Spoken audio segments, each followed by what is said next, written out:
You getting money, right? Y'all do sports, 10 million right now. Today, I'll catch a flight wherever you at.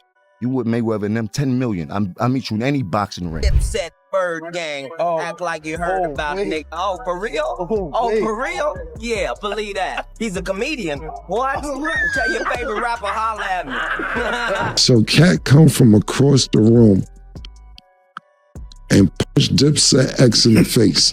Dumb hard. Jim Jones just dropped a bomb exposing the real reason Katt Williams got kicked out of Dipset. And trust me, it's way messier than anyone thought. For years, Camron told the streets that Katt got dropped because he laid hands on one of the crew members. So I get there, we get in the locker room. He gives me an envelope, it has $30,000 in it.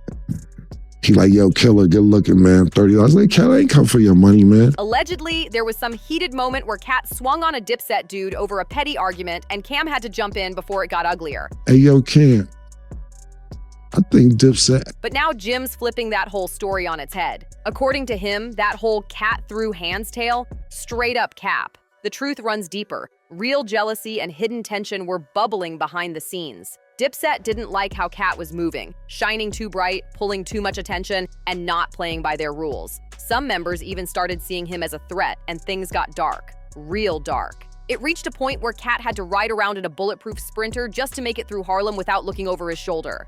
That's how twisted it got.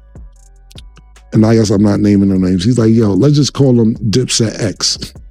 He says, hey, yo, Cam, I think Dipset X farted on me. And I'm like, farted on you?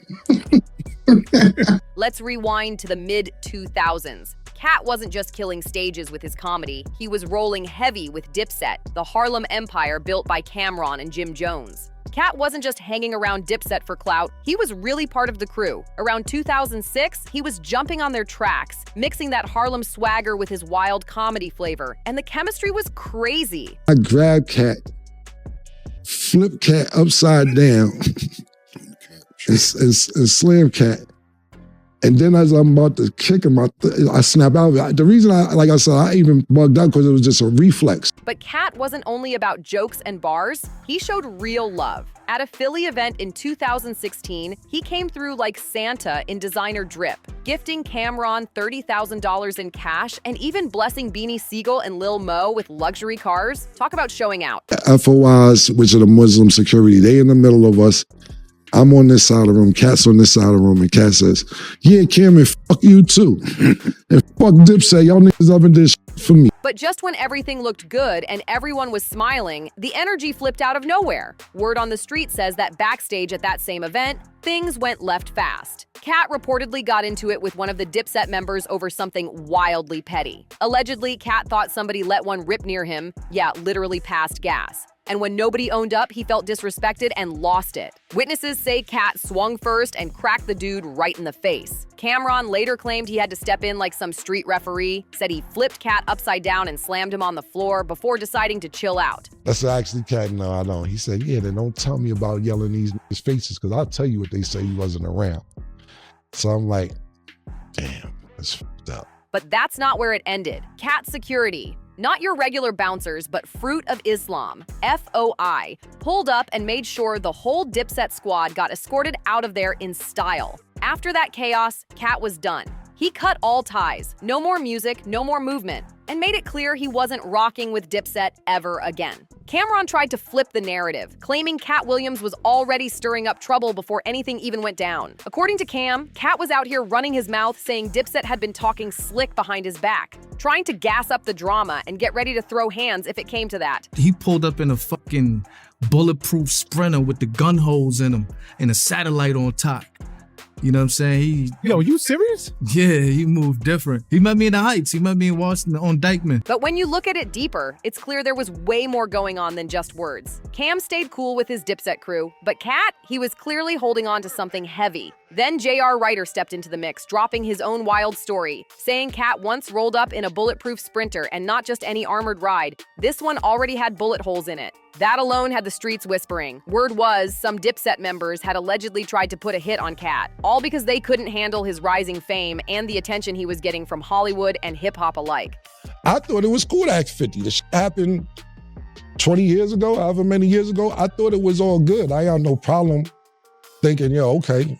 But Katt wasn't letting those claims slide. He fired back and denied the whole version Cam painted. According to Katt, Camron was straight up exaggerating for the crowd. He said that Cam never put hands on me like that. You ever see somebody from Harlem try to act like they from Harlem so bad that you got to keep saying, I'm from Harlem?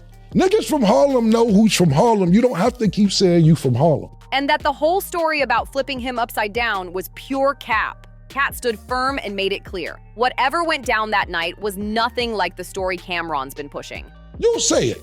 Matter of fact, bring up the clip. Mace helped me learn how to rap.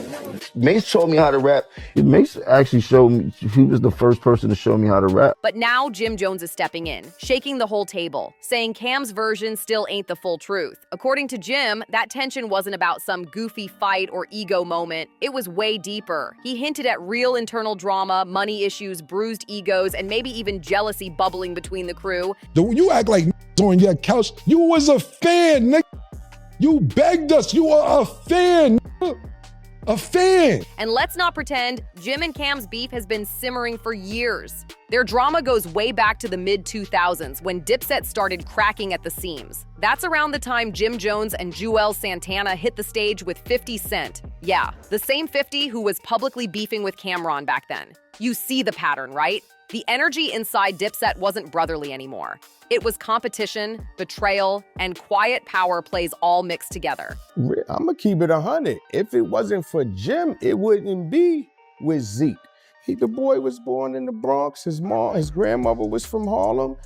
You know what I'm saying? God bless Miss Sally. God bless Miss Sally. My mother made the dinner when his grandmother passed away. This Katt Williams mess wasn't some random incident. It was part of a much bigger cycle of fallout. By 2007, Camron even admitted that he and Jim weren't speaking. But when the media pressed him, he brushed it off like it was nothing, saying there was no bad blood. Cash me out. How I send people to jail? That's what I'm saying. How? Who did you see me send to jail? What is these niggas smoking? They smoking new drugs out here, you heard? Meanwhile, Jim felt abandoned. Like Cam dipped out and left him and Juelz to clean up the mess and keep Dipset alive while he took his mysterious hiatus. Fast forward to December 2024, and that old tension flared right back up. This latest round of chaos kicked off right after Camron brought 50 Cent onto his show, It Is What It Is. And knowing the history between 50 and Dipset, you already know Jim Jones took that move as straight up disrespect. That single guest spot lit the match and set off another round of public jabs between Cam and Jim. The tension was instant.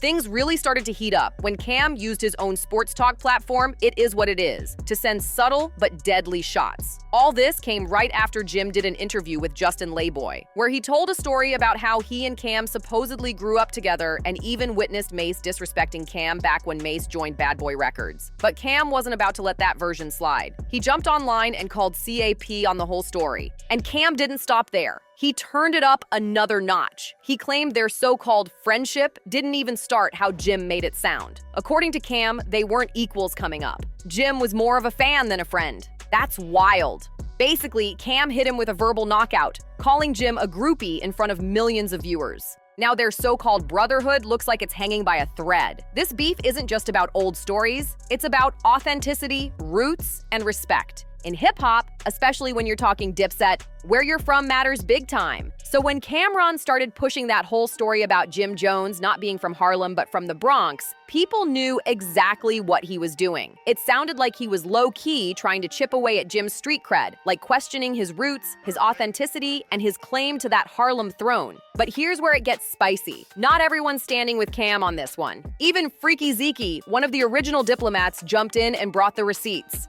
Zeke said he met Jim all the way back in 3rd grade and they were already running the streets of Harlem together. He kept it real. Yeah, Jim was born in the Bronx, that part's true. But after his grandma passed, he moved to Harlem and grew up right there with the crew. Zeke made sure to remind everyone that Jim's Harlem roots go deep. Jim wasn't just hanging around Harlem. He was part of its DNA. The music, the energy, the fashion, the movement, it all shaped him. Zeke even said both the Bronx and Harlem molded Jim into who he is today. So technically, Cam's whole "he's not from Harlem" talk sounds more like gaslighting than facts. Just because Jim wasn't born there doesn't mean he isn't Harlem through and through. Anyone who really knows Dipset history already knows what's up. And now, after years of half-truths and wild claims, Camron's stories about Katt Williams leaving Dipset and Jim Jones not being from Harlem finally pushed Jim straight to his breaking point. He's done playing nice, and he just dropped the ultimate challenge. During his interview on The Breakfast Club on February 27th, Jim came in calm, trying to keep the peace, calling Cam his brother for life. But that cool energy didn't last long. When Charlemagne brought up Cam's shady claim that Jim sends people to jail, Jim snapped, like, instantly. He called the whole rumor straight up nonsense, saying anyone believing that must be on some new narcotics. You could feel the frustration through the mic. Then Jim took things up another level, and nobody saw it coming. He said if Cam really wants to prove he's about that life, then they can settle it like men. In the ring. No more subliminals, no more podcasts, no more sneak disses. Jim said he's ready to box Cam's head off, and he's even putting serious cash on it. $10 million. Yeah, you heard that right. He wants a $10 million fight, no cap. Jim even said he'd fly out anywhere Cam picks and meet him face to face in that ring. That's how done he is with all the talk. He wants action, not drama. So now the question is, was Camron really just jealous of Katt Williams' glow-up and used that to push him out of Dipset? Or is Jim finally exposing what really went down behind those Harlem doors after all these years? And if this boxing match actually happens, who you got your money on? Jim Capo Jones or Killa Cam? Drop your predictions in the comments. Let's get messy with it. And don't forget to like, share, and subscribe so you never miss a single update. Because trust me, this story's only getting hotter.